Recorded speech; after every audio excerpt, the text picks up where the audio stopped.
Hello, this is part 2 of a 2-part series, so if you want to watch the first part, the annotation will be in the top right of the screen right about now. But if you've already watched it, I hope you enjoy the video.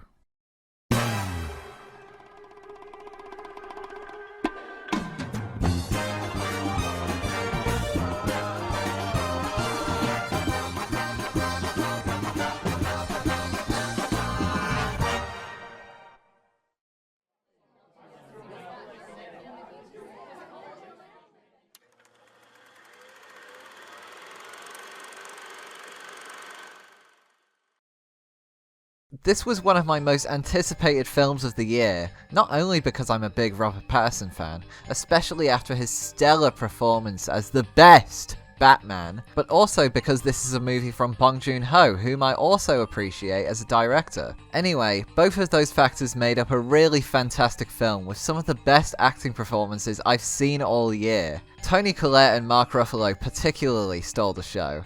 I'm not sure if this was intentional or not, but Mark Ruffalo's performance gave me big Donald Trump vibes. The way Ruffalo's acting felt soulless and uncaring made me probably the most angry I've ever felt towards a character in a fictional piece of media. As for Robert Pattinson, everything he touches past Twilight seems to turn to gold, because this is another stellar showing from him. I'm really glad he's pushed past the typecast of being the Twilight guy and actually become something that is really great. Unfortunately, even though Robert Pattinson is great in this film, Mark Ruffalo and Toni Collette's performances have got to be some of the best in 2025 cinema, rivaled only by another duo I'll cover later on in this video.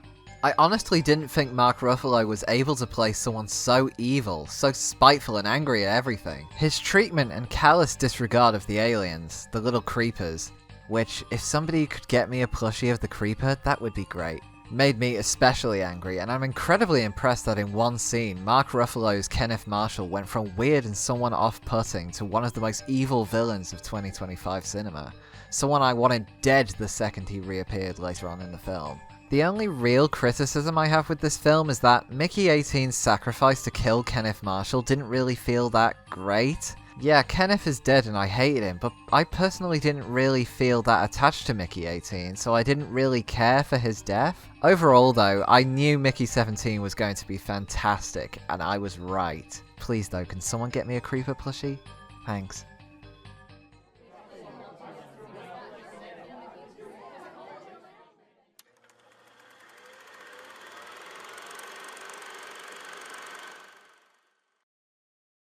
Now, I was a bit apprehensive about this film at first. Yes, Tom Hiddleston is a great actor, but unfortunately, Stephen King adaptations seem to be quite mid. Salem's Lot from 2024 was enjoyable, but not great. It Chapter 2 was okay, but nothing special. It really made me question whether Stephen King was even a good writer or not, since most of his adaptations, except for a select few, like Stand By Me, The Shining, or Shawshank Redemption, seem to be mid as hell. But fortunately, The Life of Chuck defied those expectations. Although, it does have its problems. I was a little bit confused as to why they showed his life in reverse. I didn't really see much of a point as to why. And even when they explained why they did it with the ending, it honestly didn't feel like much of a payoff to me. But honestly to me, those qualities don't matter, as the life of Chuck, as in his actual life, not the movie, was so filled with wonder that I couldn't help but care about him. Especially during Chapter 2, Buskers Forever, and the huge dance scene in the middle of the mall. That was genuinely one of the best scenes I've seen all year. It was so incredibly well choreographed, and I couldn't even imagine how they did it in the book. It was probably the best part of the film by far. Although Mark Hamill's character of Chuck's grandfather, Albie Krantz, almost stole the show for me. He was so well written and so well done emotionally that he, honest to God, almost convinced me that math wasn't a big waste of time. And his speech about how math is everything constantly repeats in my head every time I go to maths class. Also, the last chapter was strangely relatable, not the mother and father dying in a car crash bit. I can't really put into words how, but I really connected with it and I have no idea why. But to sum it up, congratulations on The Life of Chuck being the first good Stephen King adaptation post Shawshank Redemption or Dr. Sleep. For what it's worth, you earned it.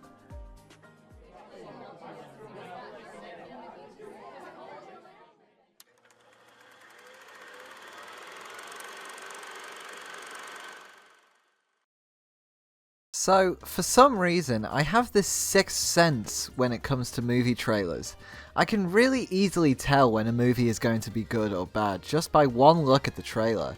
And this trailer played for months and months before the release, so I could 100% tell what its quality was going to be like. And oh my god, was I so right. This movie is fantastic. And yes, by the way, I know this movie is a remake of an older one, but I prefer this one because it has Shifty in it, who is by far the best Doctor, and nobody else can tell me otherwise.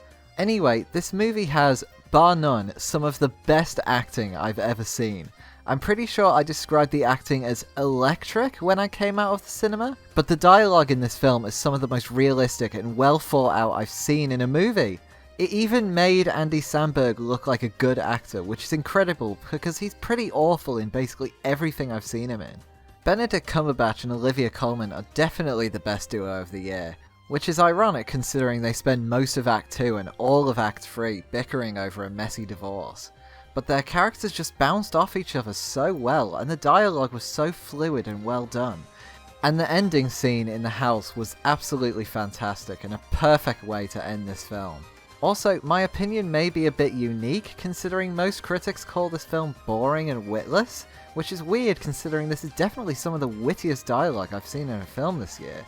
Every single character, including the usually unfunny Andy Samberg, were charming and really funny, and even though he wasn't really in it for long, Ncuti Gatwa was, as per usual, amazing. Although that comment is definitely biased considering his acting abilities turned the shitty writing of Russell T Davies for Doctor Who into actual likeable stuff. Anyway, even though I'm usually against remakes in cinema, sometimes they brutally outshine the original films, that most definitely being the case here.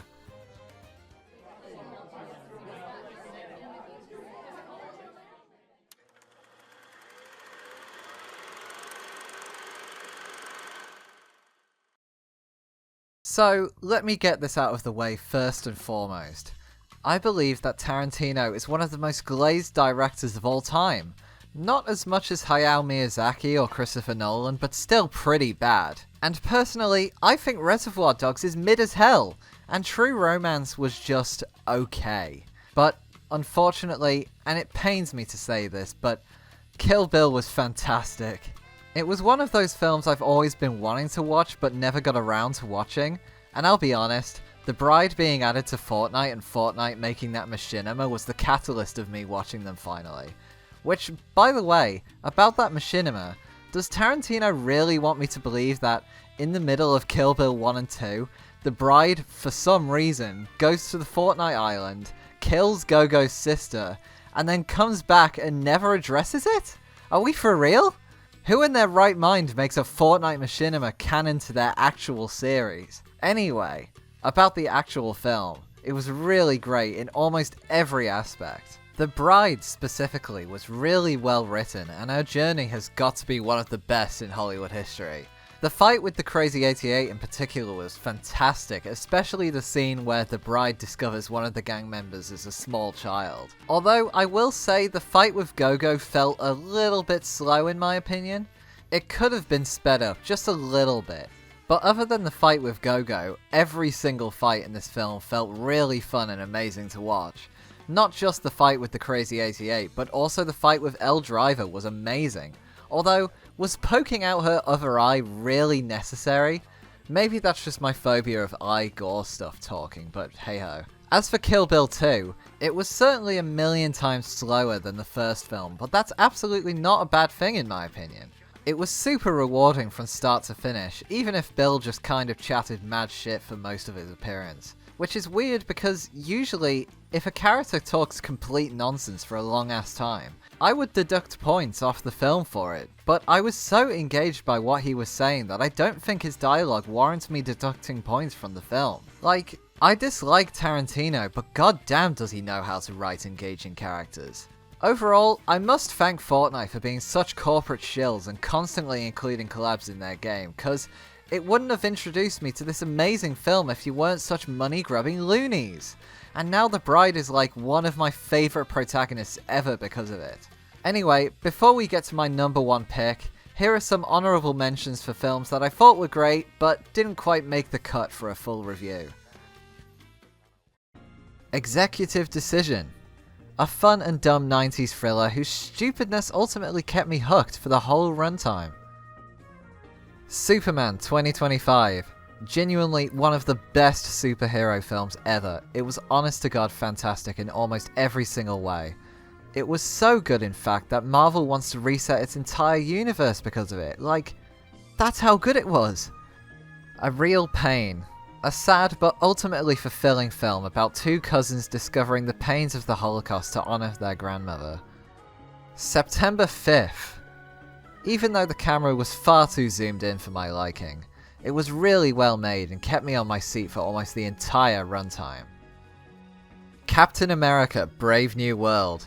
Surprisingly, Marvel actually managed to feel unique for once, with a film about global tensions managing to feel really thrilling and really fun to watch.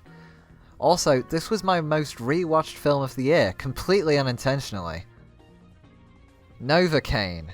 Jack Quaid, most known for his role in The Boys, manages to deliver some of the most thrilling action scenes of the year. Sinners.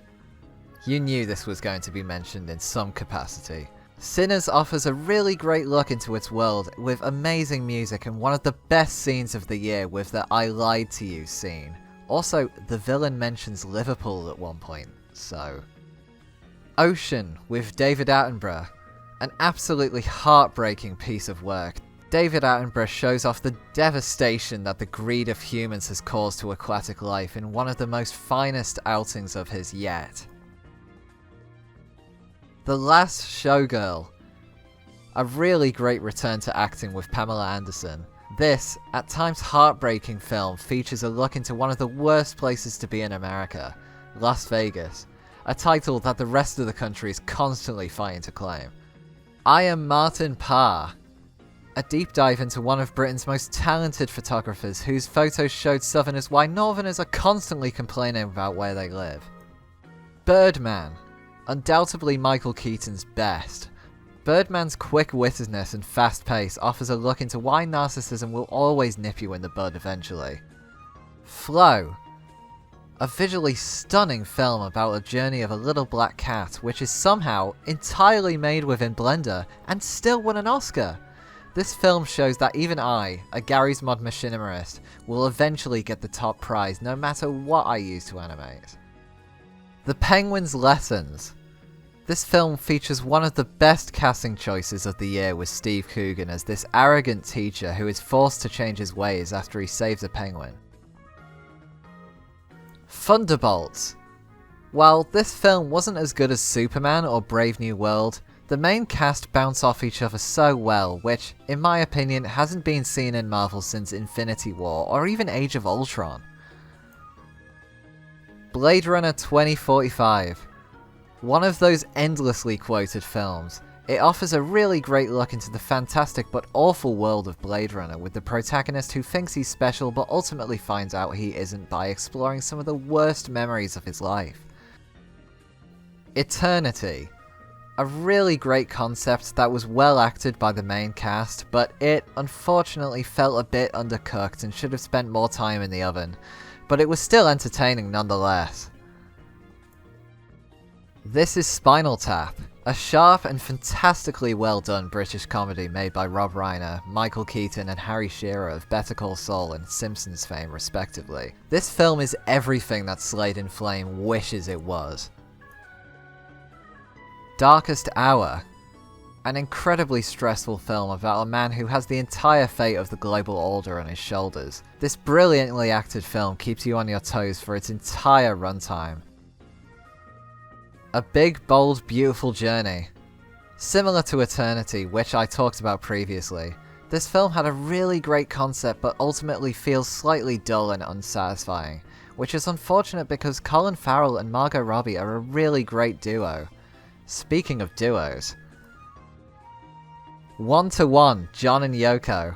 A fantastic insight into one of the most controversial public figures of all time.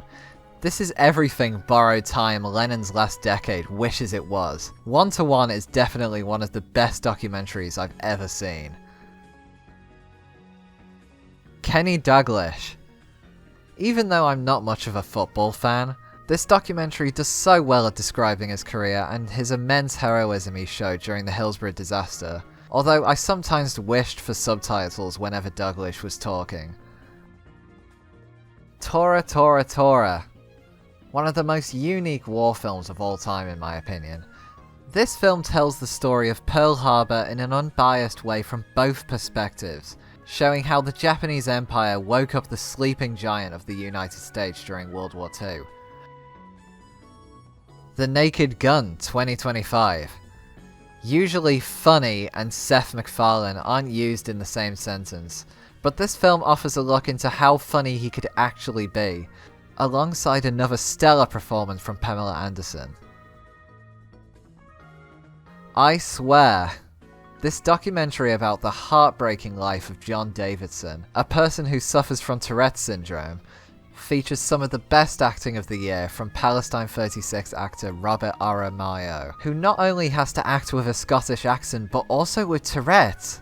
Like, that's absolutely amazing acting. Fantastic Four: First Steps. Another example of how Marvel is beginning to stop being so stale, this film shows the beautiful world of Earth 828 in a really great and thrilling tribute to Jack Kirby. Ghost Dog: The Way of the Samurai. A really beautiful blend of gangster and Eastern influences, Ghost Dog is an unexpectedly beautiful but also incredibly heartbreaking film. Roof Man. Channing Tatum, most known for being the My Name Jeff guy, features a performance that is so heartfelt it makes you want to root for the guy who locked McDonald's employees in the freezer. Good Fortune. Even though Keanu Reeves' acting is, as per usual, not very well done, you can't help but root for this dum-dum as he tries to get Seth Rogen and Aziz Ansari's characters to get along. Safety Last. A fantastically well done film that's aged like wine. Its stunts and overall acting by everyone involved made me really want to go hooray for Harold Lloyd. And finally, the film that was originally my second favourite film of the year before its spot was usurped by Kill Bill, J. Kelly. The duo of George Clooney and Adam Sandler of all people made for a really interesting and melancholy performance from everyone involved. And those were my honourable mentions. Now, without further ado, here is my favourite film of the year.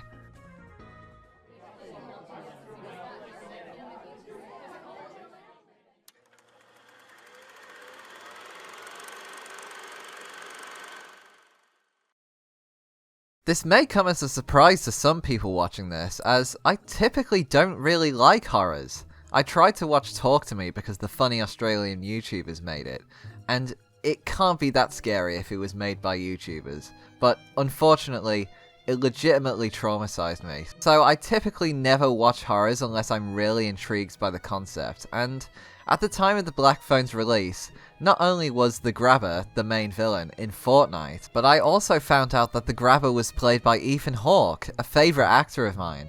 So I watched the first film and thought it was good. Not the best, but still entertaining and thrilling for the most part. Nothing could have prepared me for how genuinely incredible the sequel would be. The sequel took an already great film and made it absolutely fantastic.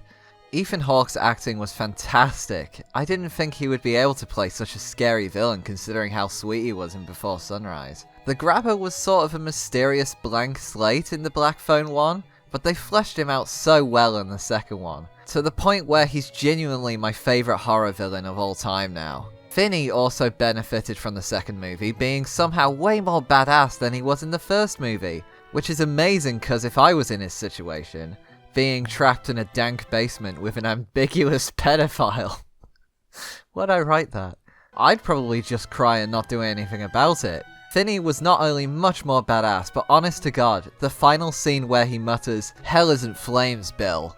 It's ice," is like, despite being pretty cheesy, one of the coolest lines of the year, which, I would show the clip just to show you how cool it is, but the grabber is bloodied up and pretty much skeletonized at this point, so I'm not taking my chances with YouTube thinking Mason Thames actually skeletonized Ethan Hawke and then threw him in an icy river. Anyway, Finney's sister, Gwen, was also pretty fantastic in this film, with her dream sequences being really well done and fantastically edited. They weren't scary per se, but ultimately I believe that was a good thing because in my opinion, I much prefer psychological horror than cheap jump scares and Squidward gore porn ass horror. And with the way that the lore is handled in these scenes, I would much prefer the grabber being some well thought out and mostly collected villain than some rank murderer with no substance like most horror villains are these days. Speaking of the grabber, his design in this film is genuinely amazing. It was really great in the first one, but like most things that were carried over from the first film, they took this already amazing design and refined it so well. I wish I could make a design that is so simple yet so amazing like this. So you know what, Blumhouse? I don't know how you went from Megan 2, an awful film, to The Black Phone 2, the best movie of the year. So let's hope your next film, Five Nights at Freddy's 2, isn't as bad as Megan 2 were. Oh, well, never mind I guess. And there we have it!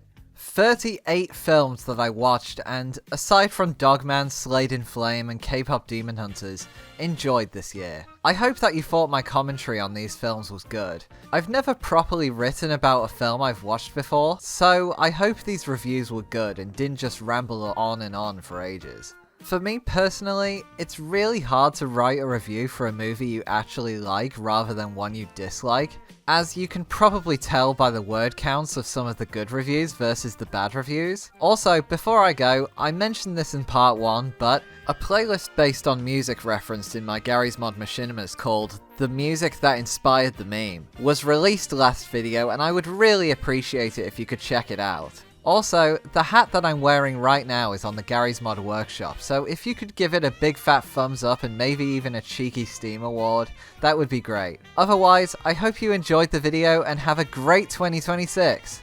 Bye bye!